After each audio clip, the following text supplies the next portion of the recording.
자, 안녕하세요. 박성필입니다. 자, 오늘 루닛 보도록 하겠습니다. 자, 차트는 무시할 게 못 됩니다. 자, 루닛은 앞서서 두 차례 헤드앤숄더 패턴, 대표적인 하락 패턴이죠. 그 패턴이 출현하고 급락이 나왔습니다. 여기서도 헤드앤숄더 패턴 나오고 급락 나왔고요. 자, 그래서 저는 오른쪽 어깨가 완성될 때, 패턴이 완성될 때 매도해야 한다고 말씀을 드렸습니다. 제가 가까운 때, 요때가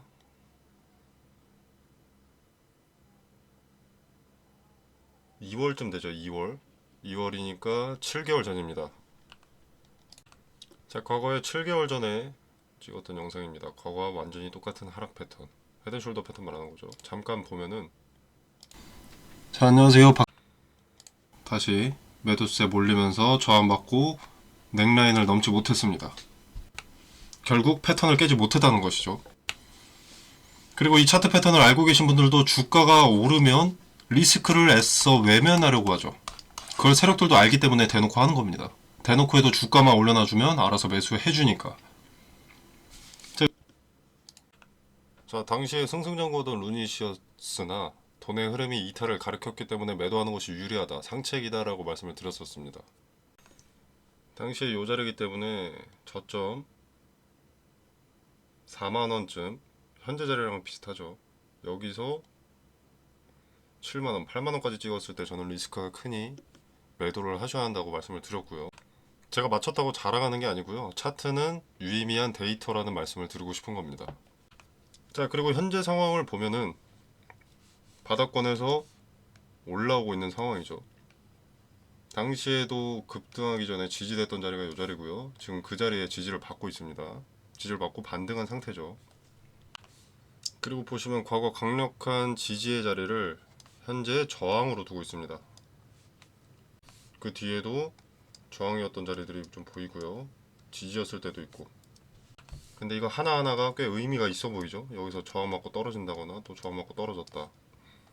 저항을 돌파하니 급등이 나왔고 지지되고 반등. 또 무너지는 줄 알았으나 지지되고 반등. 좀 의미가 커 보입니다. 그죠? 과거에도 의미가 클 수밖에 없는 자리였기 때문에 지금 지지가 두 차례나 나온 겁니다. 그리고 본래 저항과 지지는 같은 놈이라고 볼 수 있습니다. 돌파하면 지지가 되고 무너지면 저항이 될 수 있는 거죠. 자, 아무튼 지지와 저항은 본래 한 몸이라고 했습니다. 그 말은 이 자리를 돌파를 하게 되면 이 자리는 강력한 지지가 되어줄 수밖에 없다는 것이죠. 저점을 크게 높여준다고 볼 수가 있습니다. 만약에 여기서 저항 맞고 떨어지면 또 이 자리까지 열려있고 이 자리까지 열려있게 되는 건데, 돌파를 하게 되면 이 자리가 저점으로 바뀌면서 추세가 반등 쪽으로 기울 가능성이 높아지는 거죠. 그리고 이 의미가 큰 기준이 되는 자리들은 여러 투자자들에게도 기준이 되는 자리가 될 수밖에 없습니다. 그렇기 때문에 돌파하면, 이 자리를 돌파해버리면 매수세가 들어오기 마련입니다. 그래서 주가 추이를 좀 더 지켜봐야 알 수 있겠지만 지금 꽤 긍정적인 자리다, 반등을 모색하고 있는 자리다라고 볼 수가 있고요. 지금 돌파하기 위해서 수차례 시도가 있습니다. 의미가 큰 자리이기 때문에 저항도 강력할 수밖에 없고요. 저항이 강력하기 때문에 매물을 소화하는 과정 중에 이렇게 긴 윗꼬리가 남는 겁니다. 만약에 여기 이 자리 돌파에 실패하고 앞으로의 거래일들에서 분봉을 들여다봤을 때, 분봉 뭐 1분봉이나 5분봉을 들여다봤을 때 이 자리를 돌파하려고 했는데 43,560원대 이 자리를 돌파하려고 했는데 어떤 특정 시간에 거래가 급증하면서 여기서 누르는 모습이 포착된다면 그때는 비중을 축소할 수 있는 근거가 되는 거죠. 근데 일단 돌파한다면 관망하고 이후에 같은 자리에 지지가 확인될 때 매수하면 되는 거고요. 자, 이 디테일과 근거, 그리고 명확하게 매수가 유효한지 매도가 유효한지 텔레그램 방에서 자세히 설명드리고 타점을 말씀드리니까 필요하신 분들은 텔레그램 방에서 확인해 보시면 되겠습니다. 자, 그리고 이제 이야기를 이어가자면 지금 주가가 형성되는데 거래가 동반되지 않았습니다. 그죠? 좀 크게 해보겠습니다. 자, 지금 이 주가들을 만들어내는데 뭐 여기까지는 거래가 천억 이상은 동반이 되어 있어요. 근데 이렇게 급락하고 다시 반등하는 과정에 거래가 동반되어 있지 않습니다. 기본적으로 거래가 거의 없으면 주가는 횡보보다는 아주 천천히 느리게 우하향하는 게 정상입니다. 거래가 없는 정상적인 흐름은요. 근데 거래는 없는데 뭐 급락했을 때는 그나마 조금 있었지만 거래가 없는데 뭐 이렇게 반등을 하고 있다는 자체가 개인들의 개입이 거의 없다는 것을 증명한다고 볼 수가 있고요. 개인들이 만들었다기보다는 주가를 주도하는 주도 주체가 세력이 만들어냈다고 보는 것이 맞아 보입니다. 자, 이렇게 말씀드리면 아니요. 매도를 보면 17일, 18일은 개인들이 샀는데요. 그때 주가가 올랐는데요. 이렇게 말씀하실 수 있는데 이 매동은 중요하지 않습니다. 주가를 주도하는 주체인 세력이라는 존재는 우선 한 명이 아니라 집단이고요. 개인 계좌, 외인 계좌, 뭐 기관 계좌 다 활용한다고 생각을 하시면 됩니다. 외인이 샀으니 주가가 오르겠지. 기관이 샀으니 주가가 오르겠지. 외인 기관이 매도했으니 앞으로 떨어지겠지. 의미가 없다는 겁니다. 이게 의미가 있었다면 차트가 아니라 이것만 보고 트레이딩을 해도 수익이 남아야겠죠. 근데 얘네의 움직이는 거는 전혀 다르게 예측이 되지 않게 움직이는 것은 이미 경험을 하셨을 겁니다. 아무튼 얘네는 개인 계좌에서 외인 계좌로 넘기는 행위, 자전거래죠. 그걸 통해서 주가를 컨트롤하고 있는 것으로 보입니다. 소량 거래를 통해서 현재 테스트를 하고 있다고 생각이 됩니다. 자, 아무튼 현재는 이 자리를 우선 넘어주는 게 상당히 중요하고요. 이 자리를 넘어서야 그 위에 물량 소화를 하든 말든 하는 겁니다. 매물 소화 시도 자체가 지지대를 구축하지 않으면 불가능합니다. 가까운 자리에 강력한 지지대가 있어야 지지받는 모습을 보고 개인들도 매수에 동참하기 때문에 이 자리에 지지가 중요하고요. 그리고 이렇게 매물이 많은 자리가 있다면, 저항의 자리가 있다면 이 자리에 매물을 소화해야 될 텐데 소화하는 과정에 매도세가 짙어지기 마련이니까 이런 차트가 나오겠죠. 그러면서 조금 밀렸을 때 지지해주고 다시 반등해서 돌파를 시도하러 가야 됩니다. 이 과정이 반복되면서 매물이 소화가 되는 거고. 자, 그래서 여기를 돌파했을 때 돌파하고 나서 지지를 확인했다면 그때 분할로 비중을 정리할 자리를 찾는 것도 좋습니다. 왜?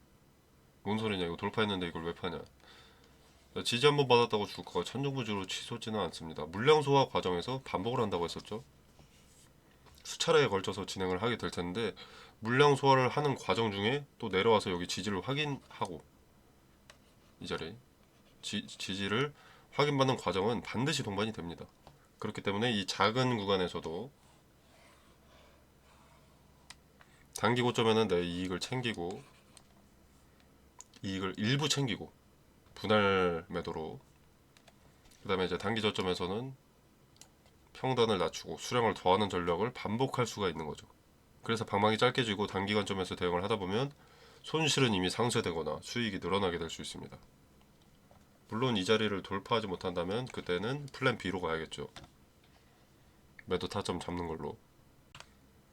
재료만 믿고 기다리면 그냥 행운을 기다리는 것과 다를 바가 없습니다. 재료 없는 상장 기업이 어디 있습니까? 다 비전만 들여다보면 그럴싸합니다. 루닛이 별로 좋지 않다라는 것이 아니라 의료 AI가 전 세계가 주목하고 관련 법안을 만들 정도로 핵심이 되지 않는 한 에코프로나 두산에너빌리티 같은 상승세는 있을 수 없다는 말씀을 드리는 겁니다. 주도 주체가 이탈하지 않았거나 손바뀜이 발생했다는 그 흔적을 발견한 지금 재료보다는 트레이딩 관점에서 접근해서 손실을 줄이거나 수익을 만들어내는 것이 현명하다는 말씀을 드리는 겁니다. 손 놓고 재료를 기다려도 될 정도로 만만한 상황이 아니라는 겁니다. 가만히 있으면 그 손실의 폭이 커지거나 자금 묶이고 기회비용의 낭비를 몇 년 더 끌고 가셔야 할 겁니다. 그때서야 본전이면 손실이죠. 사실 예적금만 해도 이자가 나오는데 지금 루닛은 대응의 영역에 들어와 있습니다. 재료가 좋든 나쁘든 사람들의 관심이 있든 없든 주가는 등락을 거듭하기 마련이고요. 그 힌트는 차트에 있습니다. 오히려 그럴싸한 재료 소식이 나오지 않기 때문에 오직 차트에만 힌트가 있고 변수가 나오지 않는 거죠. 자, 텔레그램 방에서 대응 전략 디테일을 세세하게 설명드리겠습니다. 어느 자리에서 왜 매수를 해야 하고 왜 매도해야 하는지 근거를 말씀드리고 깔끔 명료하게 분할 매도 타점 말씀드립니다. 지금 대응의 힌트가 포착된 상황이기 때문에 곧바로 대응해야 할 가능성이 높습니다. 늦어지면 그저 또 다음 기회를 기다려야 하기 때문에 같이 하지 않더라도 여러분들 스스로라도 빠른 대응을 하시길 바라겠습니다. 자, 텔레그램방 참여는 영상 설명란에 보시면 더보기 버튼이 있습니다. 자, 이 버튼을 누르시면 링크가 기재되어 있고요. 이 공간 안에서 제공되는 정보는 일체의 금전을 요구하지 않습니다. 투자의 기준과 근거들을 설명드리고요. 그리고 개별 종목 대응 말고 이제 그러니까 루닛 대응 이외에도 종목도 추천을 드립니다. 미 대통령의 임기 이제 시작이고 미국의 행보는 돈의 중심이 되기 때문에 돈이 될 종목들이 어떤 섹터인지 말씀을 드릴 거고요. 이미 수혜를 받고 있는 기업들이 있는데 그 대장주 말고 후발주들, 대장주에게 납품하는 후발주들이죠. 자, 그런 종목들 위주로 추천을 드릴 겁니다. 자, 그래서 여러분이 뭘 사야 될지 모르겠다면 추천 종목도 한번 참고해 보셔도 좋을 것 같고요. 당연히 무료로 추천을 드리기 때문에 안 사고 지켜보셔도 되겠죠. 어떤 근거를 통해서 매수했고 매도 타점을 잡은 이유, 근거는 무엇인가 확인해보고 주가 움직이는 거 지켜보시다가 참여해보시려면 참여해보시고 안 하시려면 안 하시면 됩니다. 자유롭고 부담없이 참여해보시면 되겠습니다. 자, 오늘 영상은 여기까지고요. 여러분의 성공 투자를 기원하면서 마무리하도록 하겠습니다. 감사합니다.